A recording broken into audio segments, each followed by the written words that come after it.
काफ़ी वो था, ग्रुसम मर्डर लग रहा था कि बॉडी पार्ट्स हुए हैं। उस कारण हमारी कई टीम्स उस पर काम कर रही थी।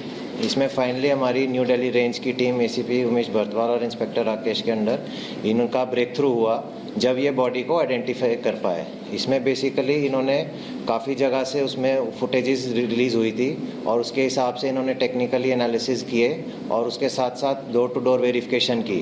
तो जब काफ़ी डोर टू डोर वेरिफिकेशन की तो एक बारी कुछ उसमें काम की बात नहीं निकल पाई, बट इन्होंने हिम्मत ना हारते हुए फिर उसको आगे बढ़ाया और फाइनली ये ज़ीरो इन कर पाए कि जो सस्पेक्टेड डिसीज्ड आदमी है अंजन दास हो सकता है। तो वो अंजन दास का जब फिजिकली इन्होंने और चेक किया तो पता लगा कि ये वहाँ पे 5-6 दिन से मिसिंग है, 5-6 महीने से मिसिंग है और थाने में कोई मिसिंग दर्ज भी नहीं है, जिससे और सस्पिशियस लगा कि इसके घर वालों ने मिसिंग भी नहीं दर्ज कराई है। और जो सस्पेक्ट इसके मर्डर लगे जो लेडी पूनम थी वो सस्पेक्ट निकली और उसका फिर इससे रिलेशन भी था, तो उस बेस पे हमने ज़ीरो इन किया वो लेडी पे और फिर उसका बेटा दीपक, क्योंकि फुटेज में दोनों माँ बेटा दिख रहे थे। तो उस बेस पे जब हमने इनको जाके इंटेरोगेट किया, इनको चेक किया, ट्रेस किया, तो इन्होंने कन्फेस किया कि इन्होंने क्राइम किया है और उसी बेस पे ये मर्डर खुला है। तो इसमें जो इनसे अभी हमें एक तो इन्होंने जो कपड़े पहने हुए थे वारदात जब ये फुटेज में दिख रहे थे वो इनसे हमारे को रिकवर हो गए हैं और उसके साथ साथ जो मोबाइल था डिसीज्ड का वो भी रिकवर हो गया है। इसकी इन्होंने बताया कि जो लेडी है ये पूनम, ये इसकी 2017 में इससे शादी हुई थी, 2011 से एक साथ रह रहे थे, 16 में जो इसका हस्बैंड था कल्लू उसकी डेथ हो गई थी, तो उसके बाद इसने 2017 में उससे शादी कर ली थी। तो जो दीपक लड़का है बच्चे थे, तो ये क्या करता था पूनम के शुरू में जेवरात वगैरह इसने बेच के वहाँ घर में पैसे भेज दिए थे और अभी भी कुछ कमाई के साधन ज़्यादा नहीं कर रहा था और वो उसी पे डिपेंडेंट था। तो इनके आपस में झगड़े होते रहते थे, तो उसी बेस पे इनके झगड़े रहते थे और फिर पूनम को ये था कि ये उसकी बहू और बेटी पे गलत नज़र भी रखता है। तो उस बेस पे इसकी और इसकी दीपक की बात हुई आपस में कि इसको मारने की बात हुई मार्च अप्रैल के आसपास। तो इन्होंने उसी हिसाब से तैयारी रखी। तो 30 मई को इसको पूनम के घर में इन्होंने इनको शराब पिलाई, उसमें नींद की दवाई डाल दी थी। थोड़ा जब वो डिजी हुआ उसके बाद उसने गला काट दिया और बाद में बॉडी छोड़ दी पूरा दिन घर में। अगले दिन जब उसका पूरा ब्लड ड्रेन आउट हो गया फिर उसके टुकड़े किए इन्होंने। अभी तक जो लग रहा है करीबन 10 टुकड़े किए हैं, उसके बाकी तफ्तीश के दौरान और पता लगेगा। तो फिर इन्होंने 2 दिन 31 और 1 जून के आसपास में वो सब अलग अलग जगह डिस्पोज कर दिए गए हैं। उनमें से जैसा कि बताया कि अभी 6 तो मिल चुके हैं, बाकी 4 की अभी तलाश जारी है। जैसा डीसीपी 30 मई जैसा डीसीपी अमित ने बताया कि बहुत मशक्क़त हुई है इस केस में, बहुत मेहनत हुई है और जो बहुत सारी टीमें इसमें पहले लगी हुई थी उनको कोई सुराग नहीं मिल पाया था। और एक हमारे कमिश्नर ऑफ पुलिस जो श्री संजय अरोड़ा जी हैं, उनका आदेश भी था कि जो केसेस डिस्ट्रिक्ट में सॉल्व नहीं हो पा रहे हैं क्योंकि हमारा जो हीनस क्राइम का जो सॉल्व परसेंटेज है दिल्ली पुलिस का वो 95% से ऊपर है, जो कि बहुत ही काबिल तारीफ़ है। जो इक्का दुक्का केसेस जो ऐसे बचे हुए हैं तो उन पे हमें क्राइम ब्रांच को स्पेशली फोकस करने के लिए बोला था। तो इस टीम पे अमित ने बहुत मेहनत की है। इसकी एक और टीम को पहले लगाया गया था, वो भी कामयाब नहीं हो पाई थी। अब फाइनली जो न्यू दिल्ली रेंज की टीम है, उमेश भरतवाल एसीपी हैं, वो पुराने दिग्गज हैं स्पेशल सेल के, और इंस्पेक्टर राकेश की टीम है। इन्होंने बहुत मेहनत से इस पे काम किया और सीसीटीवी फुटेज को इन्होंने बार बार देखा कि उसमें इतना तो ज़रूर आ रहा है, रात के अंधेरे में जो है एक लेडी और एक आदमी कुछ बैग में ले जा रहे हैं और वहाँ जाके रामलीला मैदान या जो गंदा नाला है अशोक नगर का वहाँ पे डिस्पोज ऑफ कर रहे हैं, लेकिन उनकी चेहरा या उस तरह की आइडेंटिटी इस्टेब्लिश नहीं हो पा रही थी कि ये कौन लोग हैं। वहाँ पे पूछा गया कोई मिसिंग पर्सन है, कोई गायब हुआ है जिसकी बॉडी इन्होंने डिस्पोज की है, उसमें भी कोई कामयाबी नहीं मिल पा रही थी।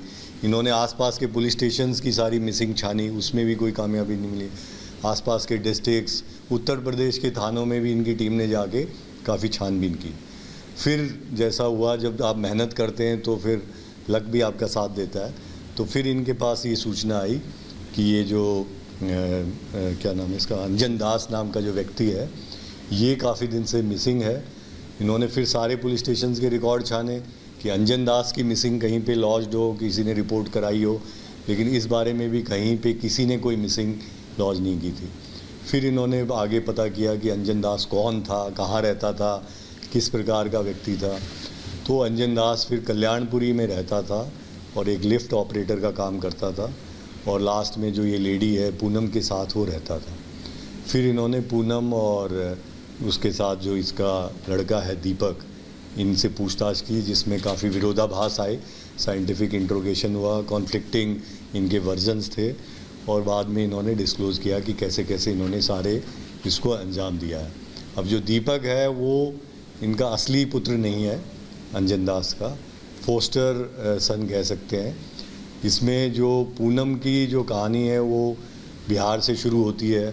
जब ये मात्र 13-14 साल की थी तो एक सुखदेव तिवारी से इसका विवाह कर दिया गया था, और सुखदेव तिवारी इसको छोड़ के, वहाँ एक बच्ची भी होगी थी इससे, वो आ गया दिल्ली रहने के लिए, और दिल्ली में आने के बाद इसने इससे संपर्क तोड़ दिया। तो ये वहाँ से ढूंढती हुई आई सुखदेव तिवारी को। सुखदेव तिवारी इसको कहीं नहीं मिला और इसको कल्लू टकरा गया। फिर ये कल्लू के साथ रहने लगी, और कल्लू से इसके 3 बच्चे हुए, जिसमें 2 लड़कियां और एक ये तीसरा दीपक नाम का लड़का था। वहाँ पे रहते रहते फिर कल्लू भी शराब वगैरह के नशे में इसके साथ बदसलूकी करता रहा। इसको अपना जीवन यापन करने में काफ़ी परेशानियाँ आई, और फिर धीरे धीरे इसको ये अंजन दास जो तीसरा आदमी है ये टकराया, और अंजन दास के प्रति इसको कुछ उस समय लाइकिंग होगी, और ये जैसे ही कल्लू की मौत हुई लिवर फेलियर से, तो ये अंजन दास के साथ रहने लग गई। और अंजन दास का इसको नहीं पता था कि उसकी बिहार में एक ऑलरेडी एक फैमिली है, और इसके 8 बच्चे हैं वहाँ पे जो बिहार में रह रहे हैं। जब ज़्यादा दिक्कत तब आई जब दीपक की शादी हुई, और जो दीपक की वाइफ आई उसके ऊपर इसने बुरी नज़र रखना शुरू किया, और एक इसकी बहन भी जो डाइवर्स हो के वापस यहीं रहने लगी थी इनके साथ, उस पर भी इसकी बुरी नज़र थी। तो कुछ दिनों से ये परेशान थे कि जितना पैसा हम लोग कमाते हैं वो ये हमसे ले लेता है, और साथ में हमारी जो बहू है या बहन है उस पर भी बुरी नज़र रखे। ये सब करते करते इन्होंने आखिर ये सोचा कि ये इसका और कोई तरीका नहीं है, इसको मार डालेंगे, और इस प्रकार से मारेंगे कि इसका कोई सुराग ही ना मिले, और इसके आगे पीछे कोई पूछने वाला है नहीं बिहार में, तो इसके सारे सुराग या सबूत हम मिटा के करेंगे।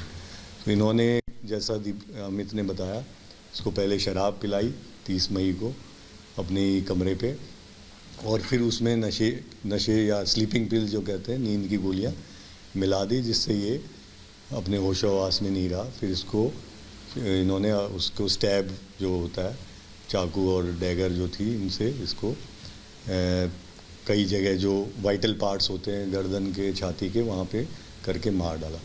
जब इनको लगा, इन्होंने वो देखा सांस वाँस सब बंद हो गई है और बिल्कुल मर चुका है, तब इन्होंने इसको छोड़ दिया बॉडी को रात भर तक, कि जो खून वून है सब सूख जाए। तो इस तरह से बॉडी को इन्होंने जब तक वो पूरी तरह सूख नहीं गया, फिर उसकी खून वगैरह की सफाई की, और उसके बाद इसकी बॉडी के टुकड़े टुकड़े करके और पॉलीथीन्स में रखते गए, और फिर उसको बारी बारी से जाके कभी जैसे थाई जो जांग का टुकड़ा ले गए, कभी घुटने के नीचे का टुकड़ा ले गए, वो जहाँ पे इनको लगता था कि कोई आता जाता नहीं है, रामलीला मैदान के पीछे एक न्यू अशोकनगर का गंदा नाला है, वहाँ पे जाके उसको डिस्पोज करते रहे 3-4 दिन में इन्होंने।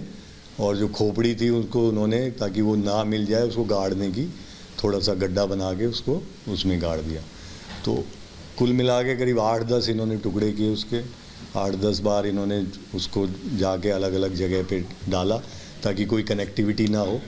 जब लोकल पुलिस जो थाने की पुलिस है पांडव नगर की, जब उनको मिला तो कभी 3-4 दिन में ये बॉडी पार्ट मिले, कभी एक पार्ट मिला, कभी दूसरा पार्ट मिला।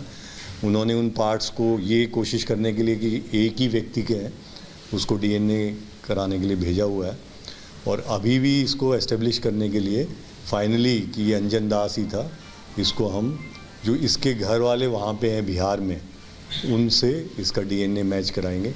लेकिन हम लोग कन्विंस थे, इसलिए हमने इसकी अरेस्ट डाली कि ये इन लोगों ने ये वारदात की है, और 6 महीने से ये लोग बचे हुए थे। इनको गिरफ्तार करके अब हम इसको पांडव नगर पुलिस के हवाले करेंगे, जहां आगे की तफ्तीश ईस्ट डिस्ट्रिक्ट पुलिस करेगी। सर कितने हथियार इस्तेमाल हुए थे और जब क्या कहती है क्या और भी था? इसके अंदर मैं अभी पुख्ता रूप से ये नहीं कहूँगा, क्योंकि ये चाकू की भी बात कर रहा है, एक डैगर की भी बात कर रहा है कि चाकू से मारा, डैगर भी थी, डैगर से फिर उसको काटा। तो वो चीज़ें अभी चूँकि इसकी रिमांड ली जाएगी, और ज़रूर एक चाकू और डैगर वगैरह थे इसके पास जो इसने ला के रखे हुए थे। तो जैसे जैसे आगे इसका इंट्रोगेशन होगा वो चीज़ें क्लियर होती चली जाएंगी। सर घर में क्या बहनें भी मौजूद थी जब हत्या की गई या तीनों या नहीं, उसके लिए इसका ये कहना है कि ये जब इसकी शादी होगी तो इसने पड़ोस में एक और कमरा ले लिया, तो वहाँ पे ये अपनी वाइफ के साथ रहने लग गया। और जो बहन थी वो उस दिन इसने कहा कि भाई तू वहाँ रह ले, मैं माँ के साथ रहूँगा आज, तू वहीं पे सो जाना और तेरे को बुलाएंगे, हमें कुछ बातें करनी है अपने फादर के साथ, इस टाइप की। हालांकि ये ज़रूर है कि बाद में उनको शक हुआ होगा, इन्होंने कहा कहीं चला गया है, जो भी है वो भी लोकल पुलिस का जब इनकी रिमांड ली जाएगी और इंट्रोगेशन में अगर कोई और पहलू नज़र आता है। अभी तक तो इसका दावा यही है कि मैंने और मेरी मदर ने मिलके, माँ ने मिलके किया है, और बहन और वाइफ को इस बारे में नहीं पता। सर ये आइडिया कहाँ से आया था इनको? क्या कोई मूवी वगैरह देख करके आया या पहले से प्लानिंग? अब ये मर्डर केस के अंदर भी ये चीज सामने आई थी कि पाटा नगर में एक बॉडी मिली है और इसको मेहरौली पुलिस ने भी आप लोगों से कॉन्टेक्ट किया था लोकल पुलिस। सर स्पेकुलेशन वही थे कि श्रद्धा की कोई सिस्टर नहीं इनिशियली जब मिली थी। ज़रूर ये वहाँ के जो ऑफिसर्स हैं, डीसीपी साहब, जो एडिशनल सीपी साहब, ये बात हुई थी कि कहीं वो टुकड़े जो वहाँ नहीं मिल रहे वो यहाँ हो सकते हैं। तो उस समय यही हुआ था कि ऐसा लगता है कि डॉक्टर ने उस समय कहा था कि मेल है, तो इसलिए ये रूल आउट भी हुआ था। फिर डीएनए का भी रिजल्ट का इंतज़ार किया जा रहा था। तो इस वजह से इसके ऊपर फोकस नहीं किया गया था, क्योंकि डॉक्टर का ये कहना था कि ये मेल बॉडी है, ये वजह रही। हाँ जी। सर प्लानिंग कैसे की थी इन्होंने ये मई में तो ये वारदात की, अप्रैल मार्च से ही काफ़ी दुखी हो चले थे, और ये लोग सोच रहे थे कि इसको काफ़ी हमारे पे डोमिनेट करता है, हमारे पैसे भी छीनता है, अब बहू बेटियों पे भी नज़र है इसकी, तो इससे कैसे पीछा छुड़ाया जाए, क्योंकि हमारी बात मानता नहीं है और पैसे भी छीन लेता है। तो धीरे धीरे इनको ये आइडिया आया कि इसको मार डालना ही ठीक है, और मार डालने के बाद हम भी जेल ना जाएं, किसी को पता भी ना चले, क्योंकि इसके आगे पीछे कोई था नहीं। तो इनको लगा कि बिहार वाली फैमिली भी यहाँ पूछने आएगी नहीं, तो कोई मिसिंग रिपोर्ट लॉज नहीं होगी, तो कोई कहीं से कनेक्टिविटी इसकी हो नहीं पाएगी।